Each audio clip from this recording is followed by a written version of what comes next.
তারজিস আলম, প্রাণীবিদ্যা বিভাগ, মাস্টার্স, ঢাকা বিশ্ববিদ্যালয়, স্বাধীনতা সংগ্রাম। এই পক্ষ দল থেকে বা তৃতীয় বক্তা আসছেন সার্জিস আলম। তার নির্ধারিত সময় 5 মিনিট 30 সেকেন্ড। ধন্যবাদ বিজ্ঞ বিচারক মণ্ডলী। বিজ্ঞ বিচারক মণ্ডলী, আজকে পক্ষ দলের তৃতীয় বক্তা যেখানে শেষ করেছে সেখান থেকে শুরু করতে চাই। তিনি মাত্র বললেন যে ওয়ার্ল্ড র্যাঙ্কিংয়ে পাকিস্তানের 9টি বিশ্ববিদ্যালয় রয়েছে, কিন্তু সবচেয়ে দুঃখের কথা সেটি পাকিস্তানের মতো রাজনৈতিকভাবে এত বড় একটি অস্থিতিশীল দেশেরও যখন 9টি বিশ্ববিদ্যালয় 1000-এর মধ্যে র্যাঙ্কিংয়ে থাকে বিশ্বে, আমার বাংলাদেশের 3টিও থাকে না। আমার বাংলাদেশ এ কারণেই সফলতম হতে পারে না।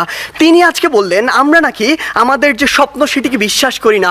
আমরা একটি দেশ নিয়ে যখন কথা বলবো তখন শুধু স্বপ্নের উপরে ভর করে থাকতে পারি না, ওই আবেগ দিয়ে চালিত হতে পারি না। যদি আমার স্বপ্নকে বিশ্বাস করেই আমি দক্ষিণ এশিয়ার মধ্যে সফলতম হতে পারতাম, তাহলে এত ছোট স্বপ্ন দেখতাম না, আমি পুরো পৃথিবীর মধ্যে সফলতম হওয়ার স্বপ্ন দেখতাম। কিন্তু স্বপ্ন এবং বাস্তবতার মধ্যে অনেক পার্থক্য রয়েছে। আজকে তাদের 3 বক্তা যে তথ্যগুলো দিয়ে গেলেন, তাদের তথ্য অনুযায়ী 1971 থেকে আজকে 2022 সালে এসে বাংলাদেশ প্রত্যেকটি ক্ষেত্রে উন্নত হয়েছে। হ্যাঁ, আমরা বিশ্বাস করি উন্নত হয়েছে, কিন্তু দক্ষিণ এশিয়ার অন্যান্য দেশ কিংবা পৃথিবীর অন্যান্য দেশ কি বসে রয়েছে? বিজ্ঞ বিচারক মণ্ডলী, একটু লক্ষ্য করুন, 2020 সালের তথ্য মতে বাংলাদেশের যে অর্থনীতি, এটি হচ্ছে বিশ্বের 35তম বড় অর্থনীতির দেশ, যেটা 2035 সালে গিয়ে হবে বিশ্বের 25তম বড় অর্থনীতির দেশ। বাংলাদেশের উন্নতি হচ্ছে, হবে। আপনি যদি ভারতের দিকে তাকান, ভারত বর্তমানে বিশ্বের 7ম বড় অর্থনীতির দেশ। 2035 সালে গিয়ে ভারত হবে বিশ্বের 3য় বড় অর্থনীতির দেশ। ভারত আপনার দিকে তাকিয়ে বসে রয়েছে না, দক্ষিণ এশিয়ার অন্যান্য দেশ বসে থাকছে না, পৃথিবীর অন্যান্য দেশগুলো বসে থাকছে না।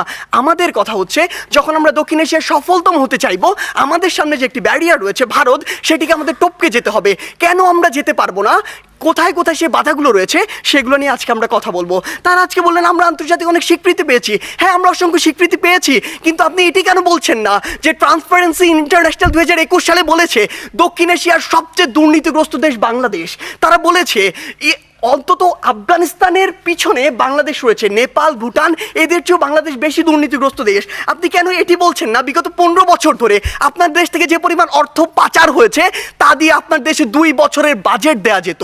আমাদের সমস্যাগুলো এই জায়গায়। আপনি শিক্ষা নিয়ে কথা বলছেন, বাংলাদেশের শিক্ষা খাত যদি লক্ষ্য করুন, পৃথিবীর কোনো মধ্যম আয়ের দেশ, স্বল্পোন্নত দেশ কিংবা উন্নত দেশে জিডিপির মাত্র 2% শিক্ষা খাতে বরাদ্দ দেওয়া হয় না, বাংলাদেশে মাত্র 2% দেওয়া হয়। শুনে অবাক হবেন, এই 2%-এর অধিকাংশই চলে যায় আমাদের ওই শিক্ষক, কর্মকর্তা, কর্মচারীদের বেতন দিতে। আপনি যদি লক্ষ্য করুন যে আজকে কেন ভারত আপনার চেয়ে এগিয়ে থাকবে, আজকে এই পজিশন দাঁড়িয়ে পৃথিবীর যত মাল্টিন্যাশনাল কোম্পানি রয়েছে তাদের যদি একটি তালিকা করেন, সেরা 10টির অন্তত 9টিই পাবেন যেখানে ভারতের যারা রয়েছে তারা সিইও, কিন্তু বাংলাদেশের একটিও পাননি, আগামী 10 বছরেও পাবেন না। এই ক্ষেত্রে গুরুত্বপূর্ণ কিছু কথা রয়েছে যেগুলো আপনারা উপেক্ষা করে যাচ্ছেন।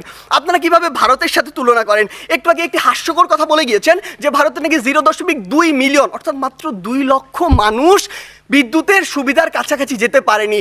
আপনি একবার চিন্তা করেছেন ভারতের জনসংখ্যা কত?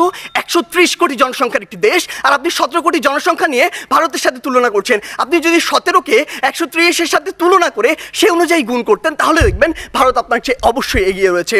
আপনি আজকে কথা বলছেন বাংলাদেশের বিভিন্ন খাত নিয়ে, কৃষি খাতের কথা বলছেন। বাংলাদেশের কৃষি খাতের জন্যই আমাদেরকে আরো ভুগতে হবে। বাংলাদেশের কৃষি খাতে আপনি এই জরিপে আর আপনার এই পরিসংখ্যানে যা দেখাচ্ছেন, কৃষকের কাছে যান, সেটি দেখতে পাবেন না। কৃষক আজকে তার ধানে আগুন পর্যন্ত লাগিয়ে দেয়। এ হচ্ছে বাংলাদেশের অবস্থা। তাই বিজ্ঞ বিচারক মণ্ডলী, আমরা বিশ্বাস করি যে বাংলাদেশ দক্ষিণ এশিয়ার অবশ্যই সফল একটি রাষ্ট্র, তবে সফলতম হতে পারবে না। এর জন্য বাংলাদেশের আরো অনেক পথ পাড়ি দিতে হবে। ধন্যবাদ বিজ্ঞ বিচারক মণ্ডলী।